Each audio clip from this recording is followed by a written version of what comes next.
नमस्कार. मी देविदास जयवंत केंगार, अध्यक्ष अपंग जनशक्ती संस्था. आपण याकडे पाहिले तर हा वसईविरा महानगरपालिके प्रभाग समितीची वाली वादीमध्ये सातविली शनी मंदिर या ठिकाणी हायमास्ट पडलेला आहे, परंतु महानगरपालिकेचे अधिकारी आणि ठेकेदार याकडे दुर्लक्ष करत आहेत. आपले लाडके मुख्यमंत्री देवाभाऊ या सदर ठिकाणी वसई विरारमध्ये येऊन गेले, परंतु हा 4 दिवसापासून हायमास्ट पडलेला आहे. तो हाय तसाच पडलेला आहे. ठेकेदाराकडून कोणतीही या ठिकाणी काळजी घेतली जात नाही.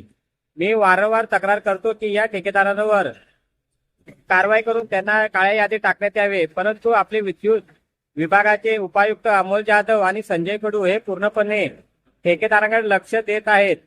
त्या ठेकेदारांना पाठबळ देत आहेत. तरी मी अनिल पवार साहेबांना विनंती करतो की लवकर हा हायमास्ट पडलेला आहे तो उचलून व्यवस्थित करण्यात यावा, तसेच ठेकेदारावर कारवाई करण्यात यावी, एवढीच विनंती करतो. जय हिंद, जय महाराष्ट्र.